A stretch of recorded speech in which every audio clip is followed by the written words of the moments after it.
CCNS. Today, we'll be discussing firearm accidents, and mainly those that involve children. This may be a sensitive topic for some, so be aware of those who may be in the room. Tommy Lee? Thank you, Cortland. So let's start with some facts here.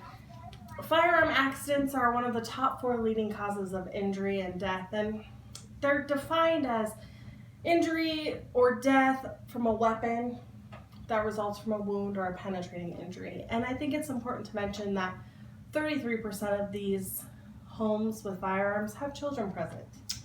Now, don't get us wrong. Guns are important to have in the home. We're just here today to talk about how to live in a safe environment that also have guns present. Yes.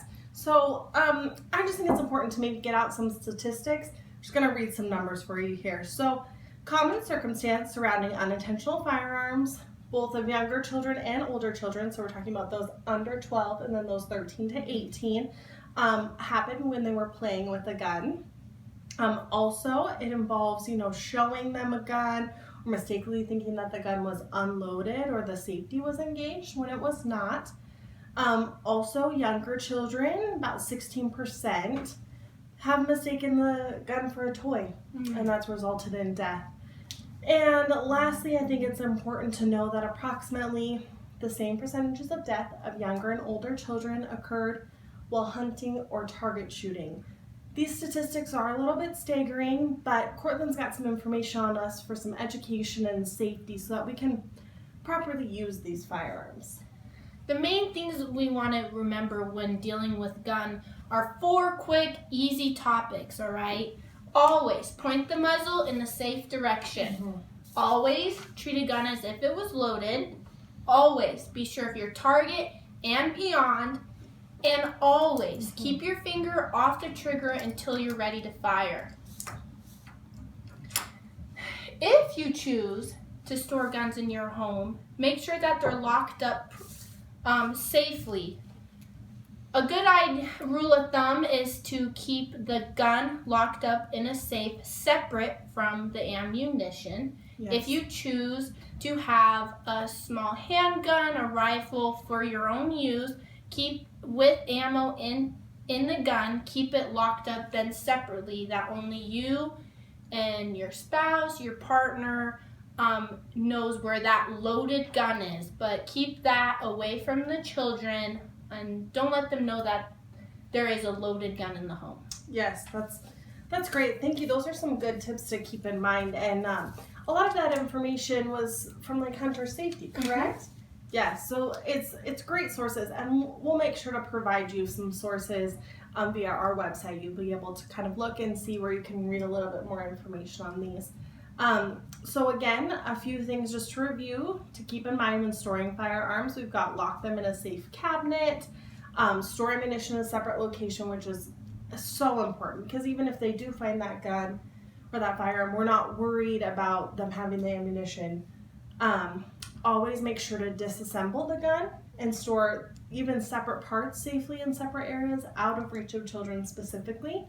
It's a great idea to have some type of locked cabinet or gun safe, or we can always use gun locking type devices. Our public health department has some resources for us if we wanted to get a hold of or have them reach out to you. Again, we'll have that on our website for the gun locking.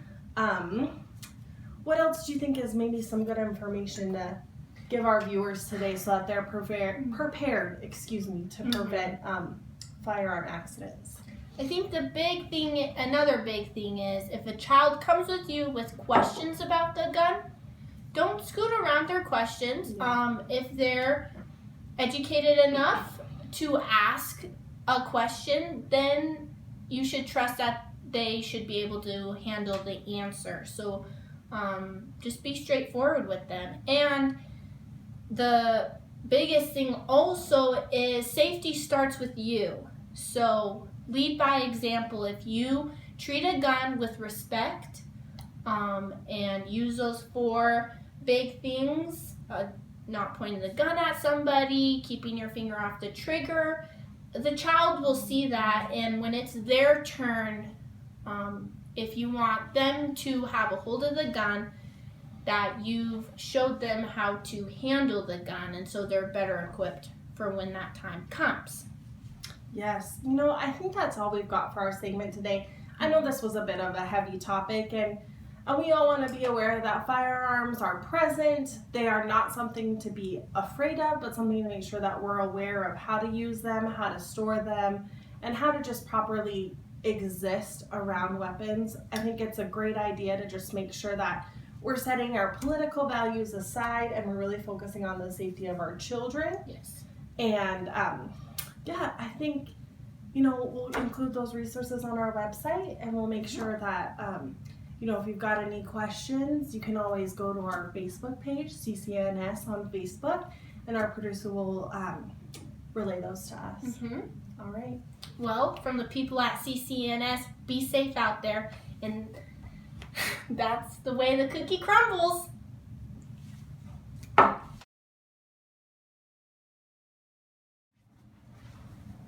Hudson, can you tell Mommy what you do when you see a gun? You gotta say it loud. I can't hear you, babe. Touch it. One more time, a little bit louder. Can't touch it.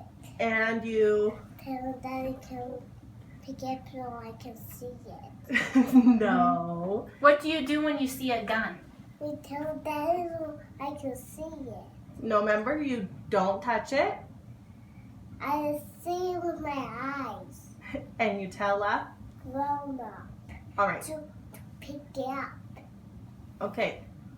I'm going to ask you one more time. Are you ready?